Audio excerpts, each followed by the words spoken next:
দিবি এখানে খোল, টাকাটা দেখিয়ে দিই আগে। আমি তো দেখে নিলাম, আরেকবার দেখে নাও। তো এখানে আগে আগে মুদিখানা দোকানে 100 টাকা দিবি, ঠিক আছে? তারপর হচ্ছে আর একটা সবজির দোকানে 100, মোট 200 টাকা, ঠিক আছে? তো ঠিক করে যাবে আর আসবে, তাড়াতাড়ি চলে আসবে। আমি আর বাজারে ব্যাগ নিয়ে যাচ্ছি না, কারণ বলো তো ওরা তো প্লাস্টিক দেবে। না না, বাজারে ব্যাগ নিতে হবে। Good morning friends, welcome back to my channel Soma happy with সোমাতে তোমাদেরকে অনেক স্বাগত। আজকে আমার মেয়ে বাজারে যাচ্ছে, আর নিচেই বাজার, আমাদের তো সামনে নিচেই বাজার, দেখলে দেখা যায়। হ্যাঁ একদম নিচে, মানে দেখবে তোমাদের দেখাচ্ছি দাঁড়া। আমাদের ফ্ল্যাটের নিচে দেখো আলুওয়ালা কাকু বসে আছে, এই যে এই পরপর পরপর বাজার, মানে এই নিচে নামবে বাজার। তো আমি বললাম যা, একটু আজ শরীরটা ভালো লাগছে না, তুই যা। ও ব্যাগ নাও, ও মা কই ব্যাগ নাও, ভয় পেয়ে গেছে, যাও ব্যাগ নাও। আজকে ও বাজার যাচ্ছে, ঠিক আছে? টাটা, চলো। মর্নিংয়ে স্কিন কেয়ারটা অবশ্যই দরকার, কারণ আমরা কাজে ঢুকছি, রান্নাঘরে ঢুকি। তো ফার্স্টে হচ্ছে ব্রাশ ফ্রাশ করে একটু চা পত্তর খেয়ে, তো আমাদের কিন্তু ইয়েটা করা খুব দরকার, মানে আমাদের স্কিন কেয়ারটা। তো তোমরা জানোই যে আমি সেটাফিলটা ইউজ করি। সেটাফিলে আগে হচ্ছে ক্লিনজারটা দিয়ে মুখ ধুয়ে নিয়েছিলাম, পরিষ্কার করে নিয়েছিলাম। তারপর হচ্ছে আমি একটা 2-3 ফোঁটা ডব দিয়ে টোনারটা আগে ইউজ করি। টোনারটা ইউজ করলে স্কিনটাও খুব ভালো থাকে। স্কিনটা দেখো, এখন হচ্ছে সামার সিজন, ঠিক আছে? তুমি লাখ টাকার প্রোডাক্ট মাখলেও হচ্ছে হয়তো আমাদের ডানলেস থাকবে, মানে রোদ থেকে যতই সানস্ক্রিন মাখো, যতই যা কিছু করো, কিন্তু একটু হলেও তো এফেক্টেড করবে রোদে। তো আমরা ন্যাচারালি যেটা 24 ঘন্টা আমরা রান্নাঘরেও থাকি, এই যে জানলা থেকে রোদ, এতটা রোদ, আর আমি তো টপ ফ্লোরে থাকি, তো হবে। কিন্তু যতটা মানে প্রোডাক্টের একটা গুণগত মান তো আছে। তো চলো, এটা SPF 15 আছে, এটা আমি একটা ডে ক্রিমটা ইউজ করি, টোনারটা দিয়ে ডে ক্রিমটা ইউজ করি। আর তো চলো, এটা ইউজ হয়ে গেছে। এবার এটা হচ্ছে একটু পাখার মধ্যে 10-15 মিনিট অ্যাবজর্ব করাবো, করিয়ে তারপর হচ্ছে রান্না ফান্না কাজে করবো। একটু লিপ বাম লাগেনি, এটা হচ্ছে বর্সের লিপ বাম। এই হচ্ছে ইউটিউব করার সময় কিছুটা মেনটেন করতে হয় নিজেকে, কিছুটা স্কিনও মেনটেন করতে হয়। চলো সঙ্গে নিয়ে চলে এসছে, এই যে বাজার এনে দিয়েছে, আর এখানেও পড়ছে ম্যামের কাছে। আর আমি এবার হচ্ছে পাস্তাটা যে করব তার হচ্ছে প্রিপারেশানটা করব, ঠিক আছে? ওখানেও বাটার নিয়ে এসে দেখো, তারপর হচ্ছে তোমার গোটা গরম মশলা, পাস্তা মশলা, বিরিয়ানি মশলা, তারপর হচ্ছে তোমার বিরিয়ানি মশলাটা দুপুরের লাঞ্চের জন্য লাগবে। এখন আপাতত হচ্ছে লাগবে আমার বাটার, পাস্তা মশলা, এইটা আর হচ্ছে সাদা তেল, ঠিক আছে? তা চলো।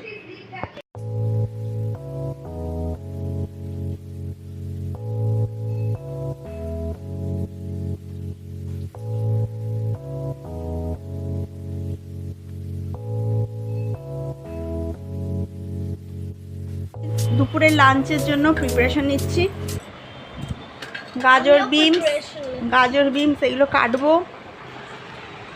ও বটি নিয়েছে, দেখ ও রান্না করবে, বটি ভেঙে যাবে হাত না কাটে। কিসে প্লাস্টিকের না, স্টিলের। ওর আর ওর ম্যাম এই গেল। পাস্তাটা ভালোই ছিল,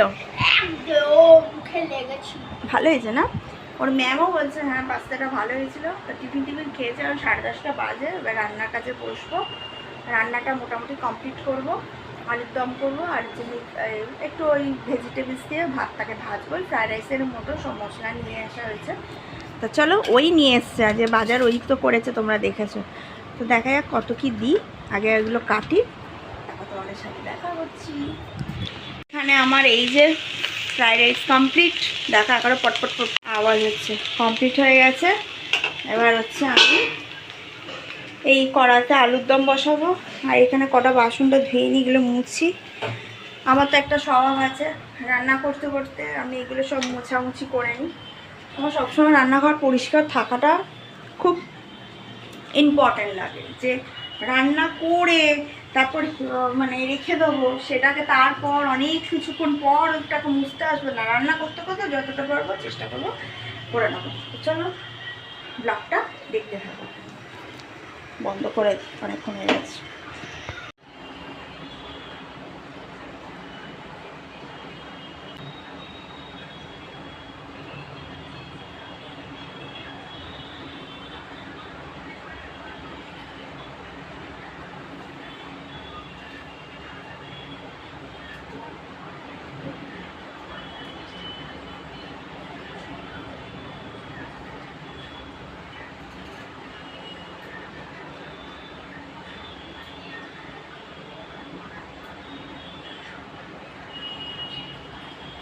আমি মাথায় দেবো।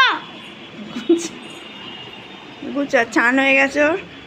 আর চলো, এখানে তো ফ্রাইড রাইসটা দেখিয়েছিলাম, আর এখানে আলুর দম করেছি এই যে জিরে ফোড়ন দিয়ে। এবার হচ্ছে যাবো স্নান করব, বেলা বাজে 1টা বেজে গেছে, আর ভালো লাগছে না। এবার স্নান টান করি।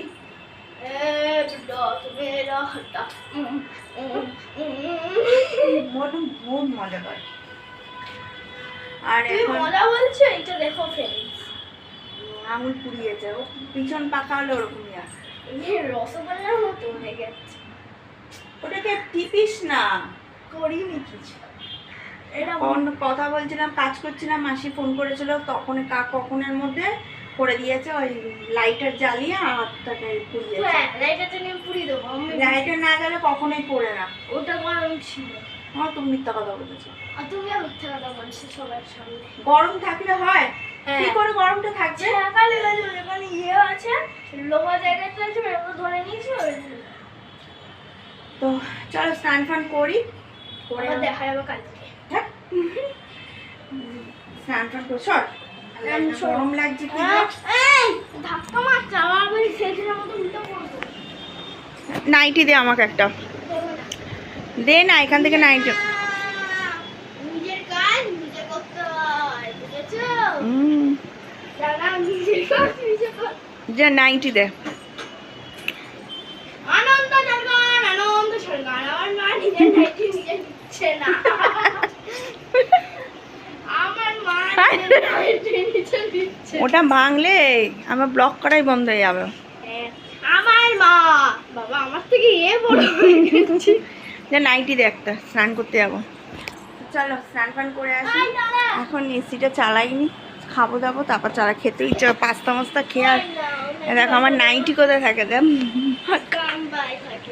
থাকতে এখানে আমার বিজনেসের সমস্ত কিছু জামা কাপড় থাকে, আর এখানে তো আলমারিতে থাকেই থাকে। আর এই দিকে হচ্ছে আমার মেয়ের পড়ারগুলো থাকে। আর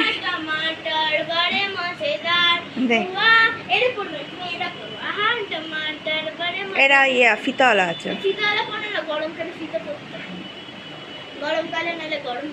আর আমি যত ঘরের নাইটি ফাইটি যাবতীয় আছে ডাব্বা, না এতে না আর একটা আছে, মানে বিছানার চাদর এরকম তোমরাও কত খাটে জায়গা থাকলে, এটা এখন রেখেছি বিয়েটা তোর ওইখানে ঢুকাতে ভুলে গেছি বলে।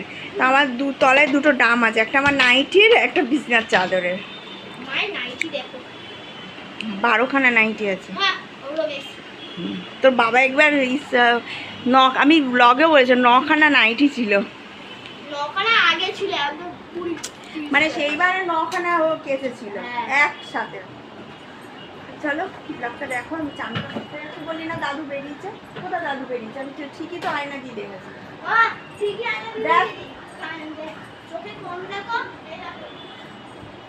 দেখ জল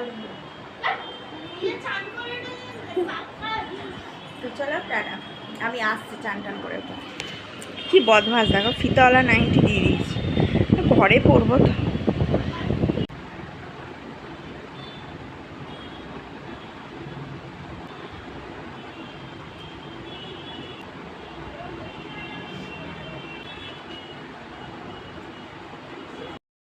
ঘরে চলে এলাম, এসিটা চালালাম, এসিটা চালিয়ে দিয়ে গেছিলাম, বিছানার চাদরগুলো তুললাম, কাচাকুচি হবে। ওখানে আন্টি এসছে, সব জামা কাপড়গুলো নিয়ে মেশিনে দিচ্ছে। আর আমি একটু শুতে এলাম, এই সবে ভাত খেয়ে উঠলাম। হ্যাঁ, আর শরীরটা আর ভালো লাগছে না। দুপুর হয়ে গেছে, 2টো বাজে, এই যে 2টো বাজে। আর আন্টির হচ্ছে ইয়েটা নিয়ে দেখতে যাচ্ছে। আর আমার বিছানার চাদর এখন আর ইচ্ছা করছে না, এর মধ্যেই একটু ঘুমাই, তারপর সন্ধেবেলা বিছানার চাদরটা পাতবো, তাই তো মা? এখন আর ইচ্ছা করছে না একদমই যে বিছানার চাদর পেতে।